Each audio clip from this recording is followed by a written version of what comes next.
No leave this video because I know say you go learn a lot of things from this video. This one happened in the United States of America between two friends.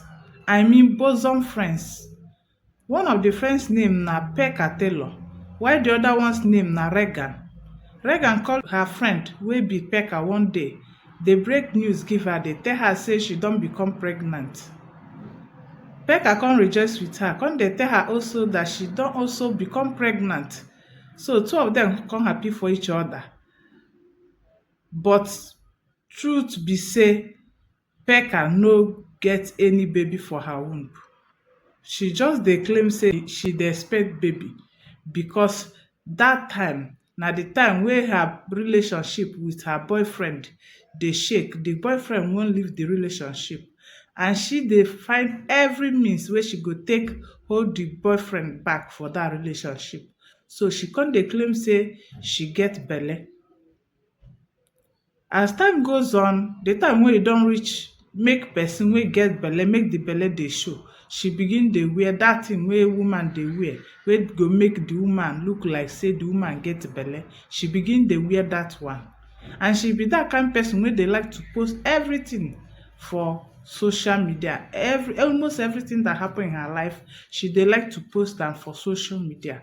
So as time goes on, she began dey post everything wey concern the pregnancy for social media also, because truth be say people wey dey around her believe say she dey pregnant because of the way she dey showcase everything, dey make everything go public. Even the family of the said boyfriend believe say she get belle. Even the boyfriend too believe say she get belle.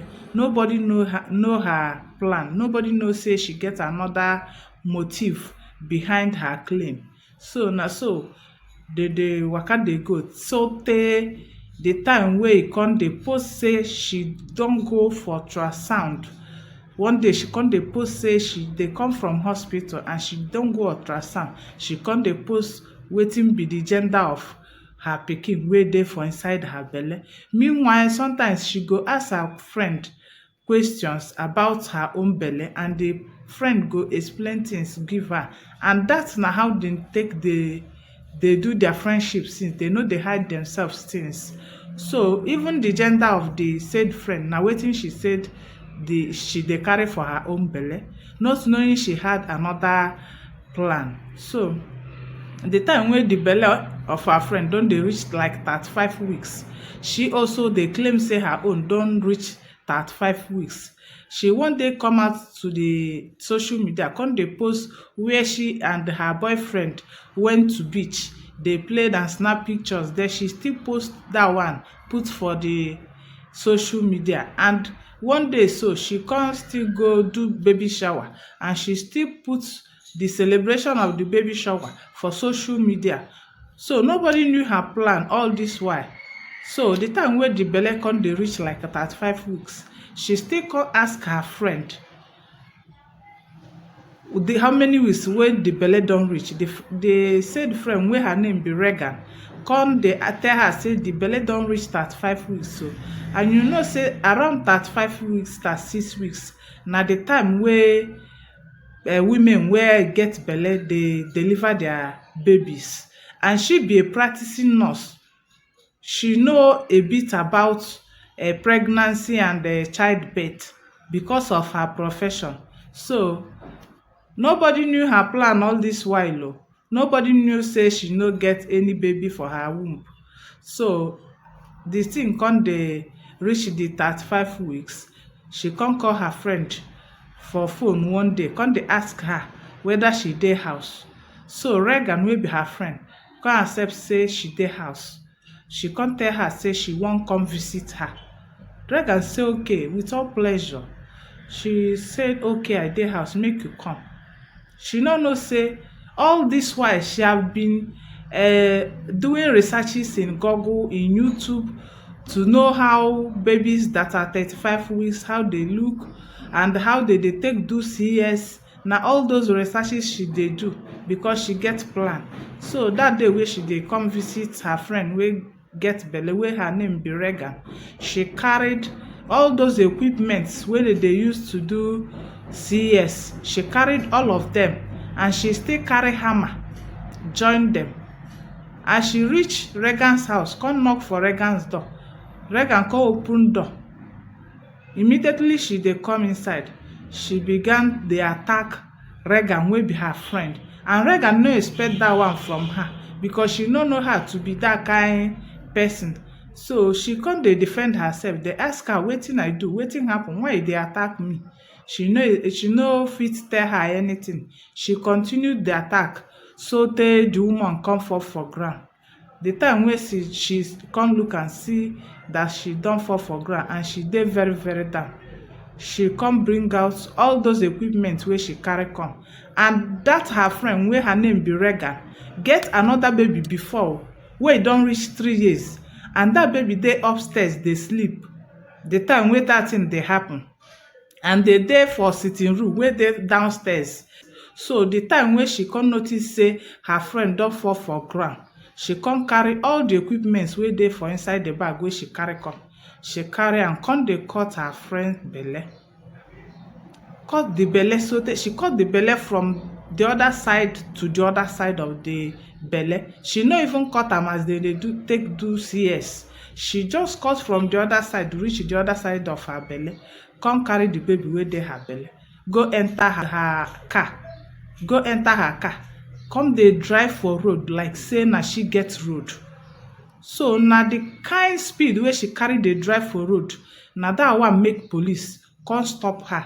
They even think say she go somewhere where she drink too much, maybe she don dey drunk, wey make her dey drive with that kind of speed for road. They come stop her, immediately they stop her. They come see the pikin wey dey on top of her laps. They come dey ask her wetin happen, madam, why dey drive like this? She come dey claim say she dey pregnant, and na only her dey house the time wey she come fall for labor, and na only her come dey push the baby so tey the baby don come out. She no get any help, so na she come manage herself, carry the baby, make she rush go her hospital, make they take care of her and the baby.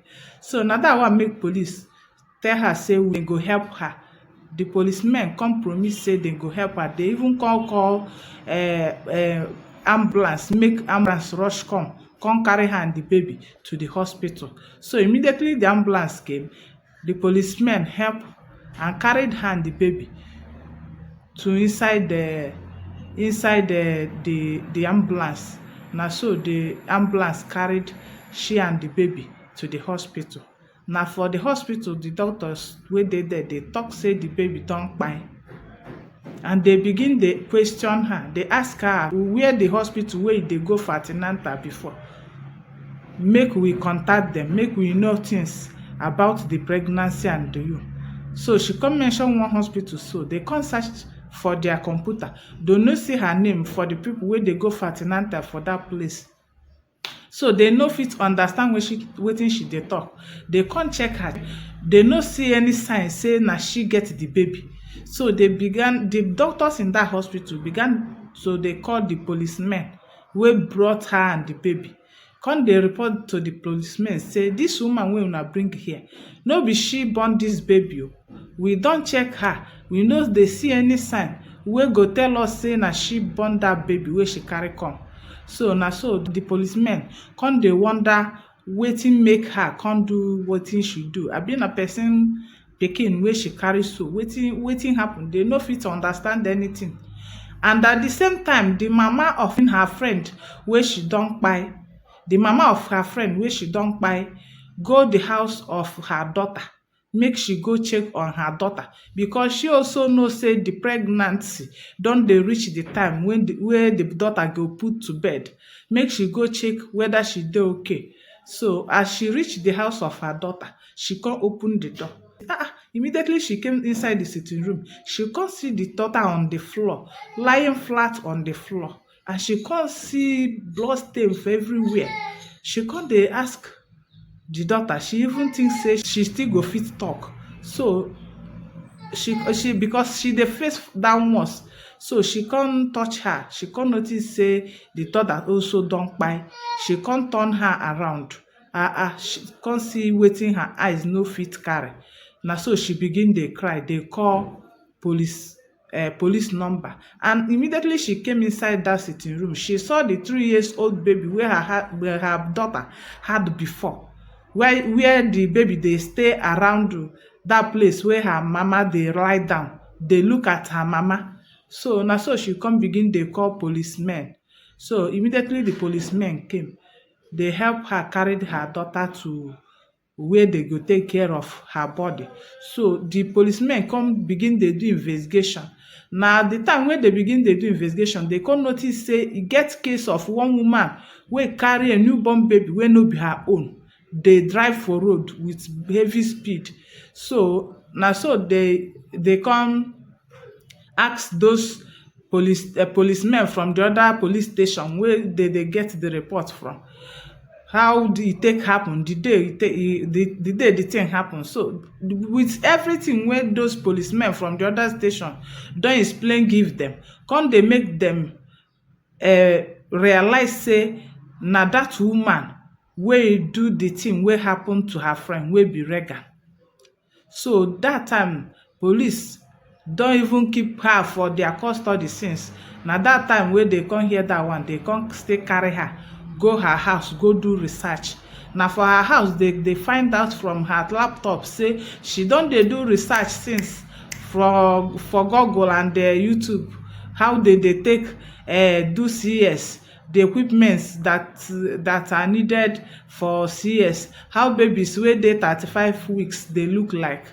So they come notice say true na she wey kpai her friend and the baby wey dey her belle.